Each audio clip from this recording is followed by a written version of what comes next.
now watching Chad 76 Media. So this is my bike for the day.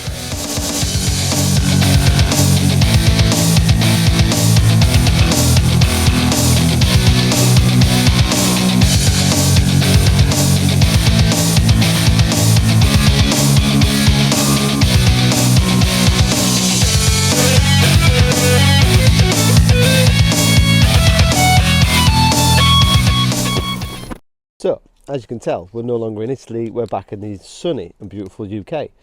Vallelunga Ducati test of the new Panigale was hugely interesting and hugely informative because Ducati gave us all a crew chief. Francesco is the name of my crew chief.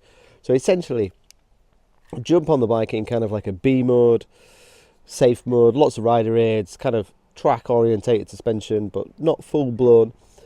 And then when we got back after 20 minutes, we could look at the data, sit down with our data guy, and then go, oh, okay, we want a little bit more power, we want to reduce the wheelie control, we want to reduce the traction control. So we could try different parameters and tune the bike to go a little bit faster. And then also what we could do was, if I said, I think the bike is doing this, we had the data to back that up. So coming out the final turn, I thought I was using quite a bit of traction. Turns out I was only using a little bit of traction aid, a little bit of rider aid, but we could see that with the supported data. And again, when we changed the suspension a little bit, which is the new Öhlins EC 3.0, which is similar to the Fireblade system, we could go from active 2 to active 1, which are the track settings. And then we did like a personal setting, which we called active 3, that changed the front support a little. And I think it was the rear support a little. So just tiny little changes. But every time we made a change, the advantage of having Ricardo and all that data was, rather than me just going, ooh, it feels better, or it feels better on the brakes, or it feels better on exit or corner support, we had that data to back it up. So really, really interesting test, and it shows how confident Ducati were in the bike, because they allowed us to make all these changes, to change a lap time and play with all the multiple rider aids. So in terms of what they've done, in a very simple way, because it can get very, very complicated very easily, is they're giving the chassis more flex and more feel. So you've got the double-sided swinging arm, not the single, which I know some people don't like cosmetically, but it's what MotoGP have. It's what I assume they'll have in World Supers in a few years. It's lighter, it's got more flex, it's got more feel. The front frame also has changed, so that's got more flex and feel. The suspension is the new Öhlins fully electronic 3.0 system. That's as high end as you can get. That's the best electronic suspension you can get from Öhlins.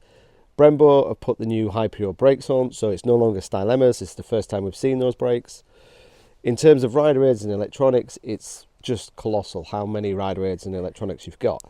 So you've got obviously wheelie control, slide control, traction control, launch control, quick shifter, engine brake strategies, multiple cornering ABS, which includes race cornering ABS, or their equivalent of, which I'll come to shortly. And then they've got this, I think it's called the DVO, which is basically like a second brain. So what they've done is used all the data analysis that they've gathered through years of MotoGP and World Supers, and used that data to create algorithms that can go on the road bike. And that's a very simple way of doing it. So, for example, we don't have a brake potentiometer, so there's no way of measuring how much the suspension is going down in the forks. But we know how much brake pressure you're applying, we know that you're deaccelerating, we know that you're coming down the gears, we know that the throttle is closing. If we know all those calculations, then we know how quick the fork is diving. And that's basically what they're doing. So it's like virtual sensors using calculations and algorithms. So if Pecco Bagnaia or Alvaro can do this, then this is the parameter for World Supers, then this is the parameter for a road bike, and this is what you can do. So it's basically using all the data and all the analysis and all the calculations that they've gained from years of World Superbikes and MotoGP and putting that on a road bike to make the calculations that the road bike does quicker, easier and safer. And it is massively impressive. It is, you could say, a little bit video gamey in that you are just constantly relying on the rider aids for a fast lap, which I know some people will frown upon, and I grew up racing two-strokes, so, you know, I'm aware that some people out there are like, oh, I don't need a corner and ABS, I don't need traction control and all that, but you have it in World Supers, You have it in MotoGP, the traction aids and the launch control and etc. It does make you a faster, safer rider, and it means you can ride for longer, safer and faster. So for example, if you're on a track day, you can push the limit, you can ride hard for longer.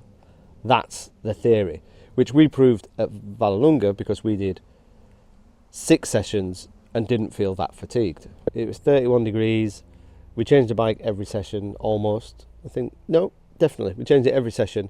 And some of the sessions we just changed it because I wanted to try something. So we spoke about the Corin ABS earlier, and they have a system that when you apply the front brake, it applies the back brake.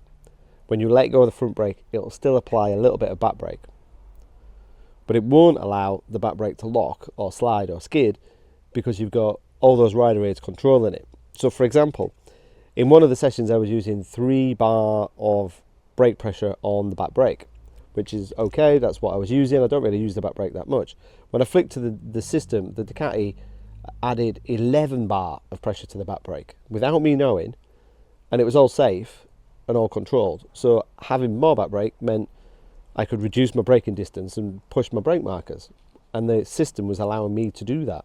And it was even holding the back brake on a little as I turned in to make the bike turn. And again, you can see all this on the data. That's why we had the data guy. It wasn't just feel. It was me going, well, I can brake later. And then it was the data saying, well, that's because it's giving you more back brake, keeping the bike more stable, pulling the bike down before you hit the front brake. So as I say, massively interesting. Not every session was going for a fast lap. When we were playing with the brakes, I just tried to brake later and later and later till I eventually ran off the track and ran wide, and did that a few times. But Vallelunga is a pretty safe track. No real gravel traps on the big areas. You've got loads and loads of runoff, so you can do that. And the braking is absolutely phenomenal. New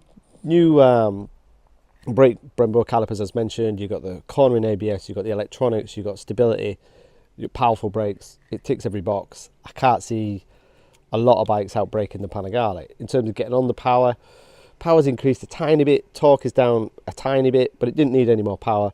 But now you can use all the power. I think that is the real key thing.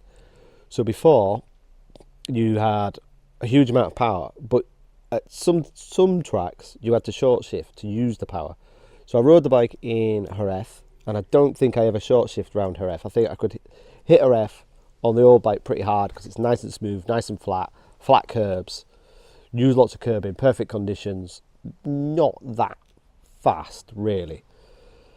Vallelunga has got undulation, it's got off camber, positive camber, lots of fast 5th gear corners, which Jerez doesn't have. So at Valencia I definitely couldn't use all the power in all the gears. Sorry, at Vallelunga I couldn't use all the power in all the gears, but I can on this bike, and that's the key. So it means you can squeeze out every bit of power in every gear and use the bike till it's full, where you couldn't before. And then the other one is the electronics, just keeping you safe, keeping you on track, not letting you get fatigued. You can turn them all off if you want. So we did one session with no wheelie control, power in full, which is the most aggressive, and just pulled some big wheelies and loads of elbow down phone and have some fun. So you can ride it with everything off if you want, but when you put the rider aids on, you tend to go quicker and it tends to be easier. And at the end of the day, we're just normal riders. We're not Pecco, we're not MotoGP riders. We're just guys and girls trying to push a superbike safely on a track, and that's what we was trying to do. In terms of chassis feel, that's much better. Feel is much better, and stability also from the rear especially. A lot more feel, a lot more stability. It's just a proper elbow dragging awesome bike. So it's amazing in performance, it's amazing on brakes, it's amazing in rider aids, it's amazing in electronics. Arguably the best looking bike on the market. It's desirable, it's unique, it's that MotoGP brand you're buying into Ducati. It's gone up in price, so in the UK it's £30,000, which I think is 2.5 to 2 more than the old bike, and it is considerably more than the Fireblade SP, for example, what's got similar suspension. I think it's about 6 or 7 grand more than a Fireblade. But hopefully what we need to do is put the old one v the new one. I've done an onboard lap of the old v new, which you can see somewhere, but we need to get the old v new on track at the same time with the same tyres.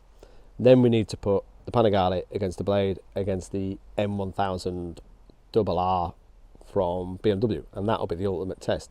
I think In performance, they probably will be on par or maybe more because they do rev and they have got power, the Fireblade especially. I've ridden both bikes, one in Portimao, the M I rode in Mugello. I was massively impressed by both bikes. Both bikes have got really good electronics. So I don't think it's a foregone conclusion that Ducati's going to come out on top. I think it's going to be a lot closer than we think. But on this day, on that day in Vallelunga, that was almost the perfect bike. Just expensive. Thanks for watching. Got any questions? Fire as usual.